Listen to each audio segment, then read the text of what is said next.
우선 곽정근 전 사령관 발언대로 좀 나와주시겠습니까? 여기서는 태도가 특수사령관입니다. 발언대로 좀 나와주시겠습니까? 예, 우측으로. 전혀 안 보여서 부탁을 드립니다.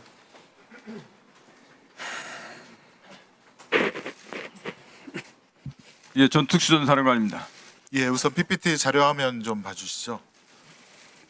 김종현 전 장관에 대한 공소장을 보니 윤석열은 2024년 6월 중순경 삼청도 안가에서 김용현, 여인영, 곽종근, 이진우 및 합동참모본부 차장 강호필, 현 지상작전사령관과 함께 저녁 식사하면서 시국 상황 얘기했고, 김용현은 윤석열에게 이 4명이 대통령께 충성을 다하는 장군이다 이렇게 얘기했답니다.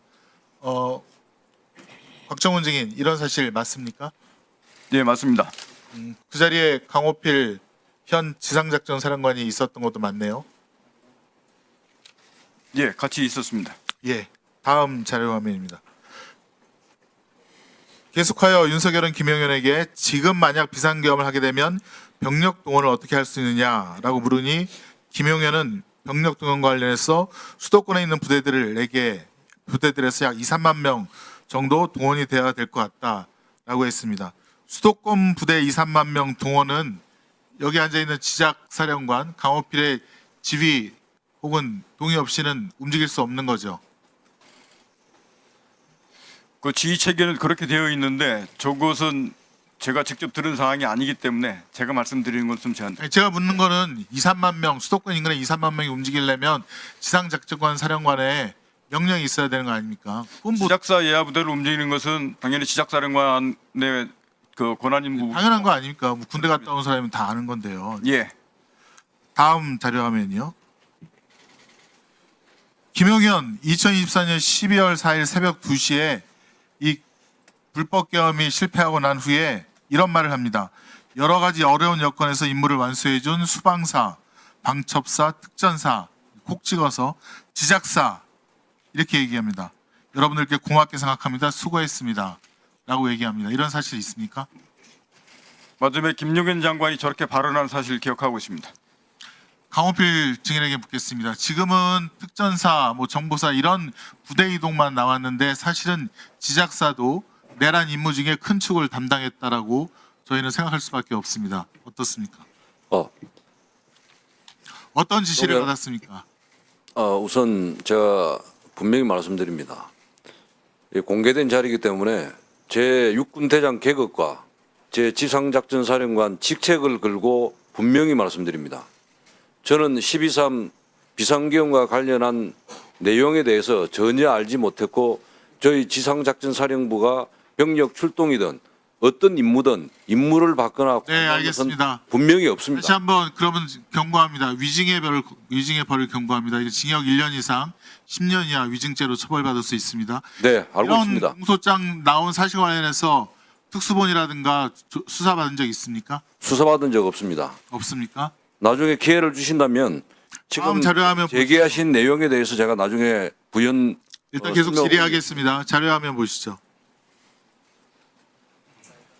이게 조현천 박근혜 전 대통령 때 이 계엄 문건을 작성했던 사령관의 문건인데, 여기 보면 수도권 인근 부대들의 서울 진입이 상세하게 되어 있습니다. 다음 자료화면이요. 서울 시내 곳곳에 이렇게 34단을 비롯해서 기계와 여단 등등이 진입하여 점령하라는 그런 계획들이 상세하게 되어 있습니다. 조현천 씨가 해외로 도피하다가 2023년 3월 29일 갑자기 귀국해서 체포 구속됩니다. 그러다가 2023년 6월 28일 보석으로 나와서 불구속으로 다니고 있습니다. 그리고 2024년 2월 1일, 2월 21일 이 내란 예비 음모에 대해서 검찰에서 무혐의를 받게 됩니다. 저는 이 2023년부터 계엄을 위한 이 12.3 계엄을 위한 계획이 시작되었다라고 판단이 됩니다. 또 하나 가관인 것은 2023년 5월달 구속되어 있는 조현천에게 연금 2억 원이 지급이 됩니다. 지금 김용현 장관 연금 받으려고 신청한 거랑 너무 똑같지 않습니까? 왜 이런 일이 계속 반복되죠? 그리고 조현천 개헌 문건에는 발포 계획까지 있다고 합니다. 자, 그럼 강홍필 증인에게 계속해서 묻겠습니다. 네. 12월 4일자 KBS 보도에 의하면 고양시에 위치한 구사단 백마부대입니다. 네. 2017년 조현천 개헌 문건 때 34단입니다. 네. 그때도 출동하라고 다 계획이 짜여져 있는데요. 거기 28여단이 출동 준비를 했었다는 보도가 있었고 여단 실무자들에게서 평소 훈련 상황은 달리 전차를 예열하여 출동한 태세를 갖추었다라는 보도가 있습니다. 이에 대해서 확인한 바 있습니까?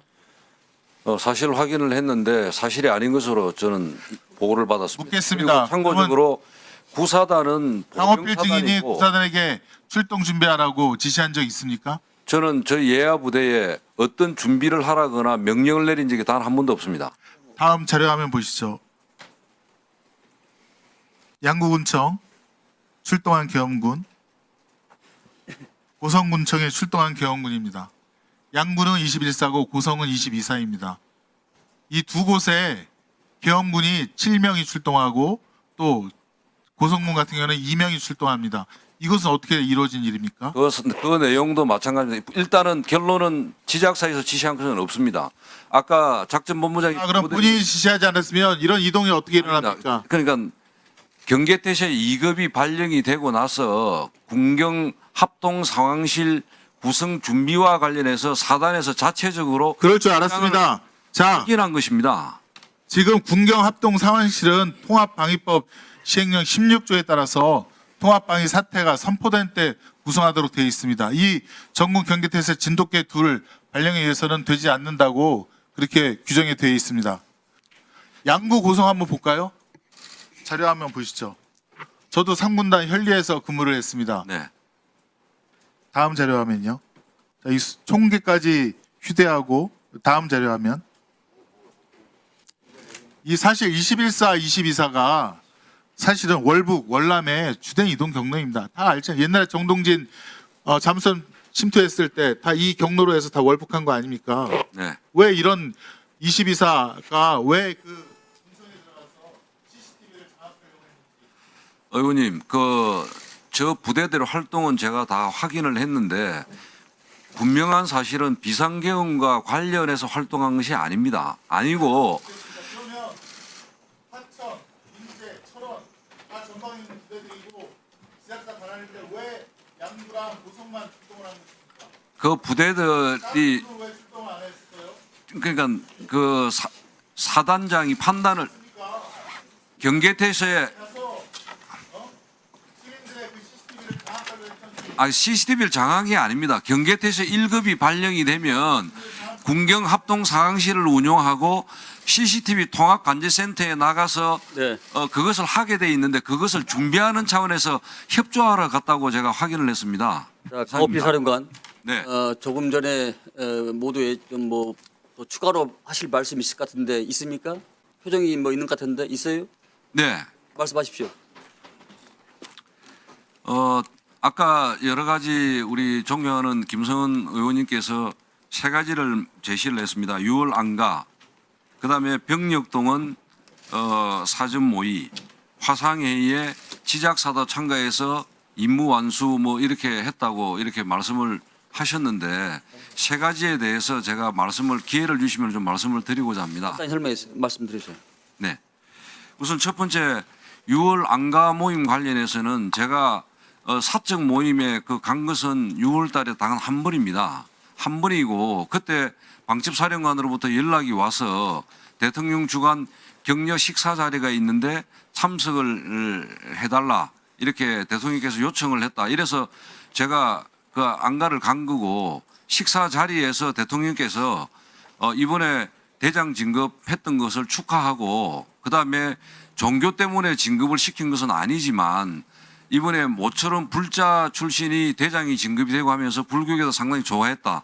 이런 이야기를 격려 진급 축하하는 그런 이야기 플러스 그 자기 당신의 검사 시절에 일하던 주로 사적인 그런 이야기들을 주로 하면서 대통령님께서 주로 거의 거의 전체의 한 8, 90% 이야기를 했고 저희들은 식사하면서 뭐 주는 술 먹고 이렇게 말 그대로 술자리였습니다. 그렇게 무거운 이야기를 하는 거나 그런 것은 아니었고 그다음에 충성을 다하는 장군이라고 했다는 사실은 저는 사실 개인적으로는 기억을 하지 못합니다. 그러나 그 말은 이 군인들이 각자 맡은 직책에서 최선을 다하고 있고 국군 통수권자한테 충성을 다한다 이런 의미로 이렇게 이야기한 것으로 저는 공소장에 나와 있는 걸 보고 그렇게 이해를 했습니다. 두 번째는 병력 동원과 관련해서는 아까 제가 말씀드렸지만은 제가 분명히 여기서 말씀드릴 수 있는 것은 제 계급과 제 직책을 걸고 제 군생활에 저의 개인적인 명예를 걸고 여기서 분명히 말씀드립니다.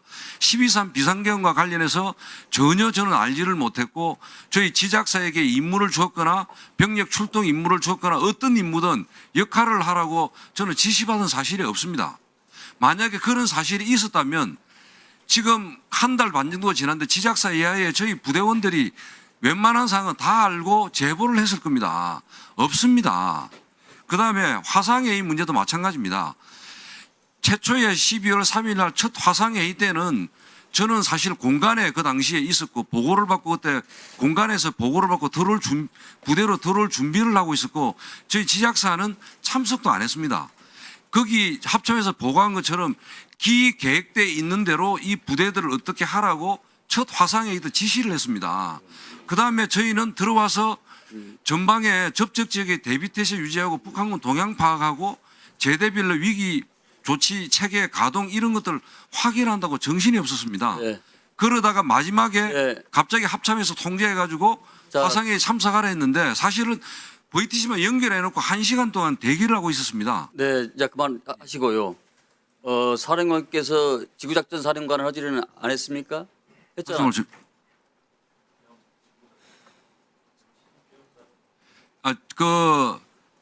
그 계엄령 비상계엄 선포되면은 지작사는 제1지구계엄 사령부 역할을 하게 되고 예하 군단은 지역계엄 사령부 역할을 하게 되는데, 예, 그 비상계엄 관련해 가지고는 계엄 상황실을 구성하다가 끝났습니다. 거의 시간이 2시간밖에 안 됐고 저희 네, 지작사도 자, 그렇고 잘 알겠습니다. 자, 군단도 다시- 그렇고 상황실 알겠습니다. 구성요원들이 박 4명에서 사령관. 8명밖에 안 됩니다. 알겠습니다. 곽 사령관 들어가십시오. 자, 그러면 지금부터 잠시만 주목해 주시기 바랍니다. 제가 구독자분들을 위해서 선물 하나를 준비했는데요. 제가 항상 여러분들께 드리는 말씀이 있습니다.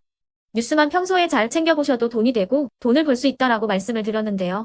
여러분들은 여기 보시는 삼성전자 뉴스를 보고 어떤 생각이 드세요? 아니면 정치인들의 뉴스, 날씨 뉴스를 보고는 어떤 생각이 드시나요?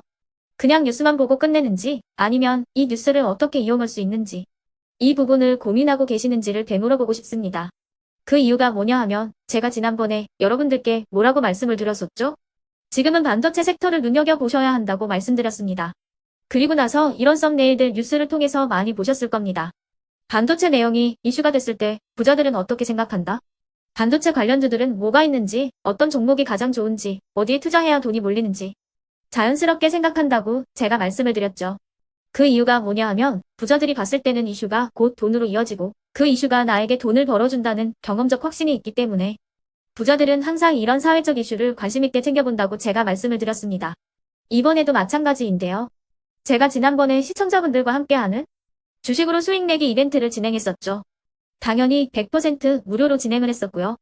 여기 보시면 아시겠지만 제가 지난번에도 구독이라고 보내주신 모든 시청자분들께 반도체 관련주 중에 가장 크게 급등할 딱 한 종목, 많은 종목도 아니라 한미반도체 한 종목을 여러분들께 추천드렸어요. 그러면서 여기 나와 있는 대로 정확히 얼마에 매수해야 하는지, 그리고 수익률이 어느 정도 나왔을 때 팔아야 하는지를 이런 부분들까지 여러분들에게 정확히 알려드렸었는데 지금 실제로 어떻게 되었다? 오른쪽을 보시면 아시겠지만 제가 지난번 문자 발송으로 이 한미반도체를 소개해드리고 나서 실제로 이렇게 5배 이상 어마무시한 상승이 나왔습니다. 100만 원만 투자를 했어도 무려 500만 원이 넘는 수익금이 생긴 거죠. 그래서 당시에도 굉장히 많은 분들이 제가 드린 이 한미반도체로 수익을 내실 수가 있으셨을 텐데요. 다시 한번 축하드린다고 말씀을 드리겠고 이번에도 마찬가지입니다. 앞으로도 2024년, 2025년 계속해서 기대해볼 섹터는 AI입니다. 그 중에서도 AI 반도체는 그 누구도 부정할 수 없는 미래성장 산업입니다. 그러면 우리가 어떻게 생각해 볼 수 있을까요? AI 반도체 종목 중에 앞으로 크게 대장 역할을 하면서 10배 이상 급등할 수 있는 템베고 종목을 지금부터 열심히 추적해야 한다는 겁니다. 큰 돈을 투자하지 않더라도 월급의 일부분 아주 소액이라도 이 종목을 모아가야 수백 %의 수익률을 손에 쥘 수 있는 것이죠. 지금 여러분이 보고 계시는 이 유튜브 또한 AI 반도체와 아주 밀접한 연관이 있고 반도체야말로 대한민국의 핵심 산업으로 앞으로 더더욱 시장은 성장할 수밖에 없습니다. 그렇기 때문에 제가 이번에도 뭘 보내드리고 있냐면 지난번과 똑같이 구독이라는 문자를 보내주시면 제가 AI 반도체 관련주 중에 앞으로 대장주 역할을 하면서 주가가 가장 크게 급등할 한 종목을 여러분들께 문자 발송으로 종목명과 사고 파는 시점을 모두 알려드릴 건데요. 그 문자를 받고 여러분들이 주식으로 돈 버는 연습을 한번 해보셨으면 좋겠고요. 혹시라도 나는 주식을 하지 않는다 하시는 분들은 주변에 주식하시는 지인분들에게 말씀을 해주셔도 되고요. 아니면 연세가 있으셔서 투자가 어렵다 하시는 분들은 이 종목을 자녀분들에게 한번 사봐라. 이걸로 한번 수익을 내봐라. 이렇게 조언을 해주실 수도 있는 거겠죠. 그래서 지금 이 영상을 보시는 시청자분들 중에 나도 이번 종목이 좀 궁금하다 하시는 분들은요. 누구나 상관없이 그리고 어느 시간대나 상관없이 부담없이 010-2514-5930번으로 구독이라는 문자 보내주시면 제가 이번에도 똑같이 무료 추천 급등주 문자를 보내드리겠습니다. 이해되시겠죠? 제 번호 010-2514-5930번으로 구독이라는 문자 보내주시면 여러분들이 직접 이슈를 통해서 돈 버는 연습을 해보실 수가 있는 거고 제가 돈을 받는 것도 아니고 투자를 대신해 드리는 것도 아니기 때문에 부담 없이 신청해 주시면 되는 겁니다. 그리고 수익이 나면 저는 다른 것은 하나도 바라지 않습니다. 제 채널에 구독, 좋아요 한 번씩만 눌러주시라 이렇게 다시 한번 말씀을 드리겠습니다.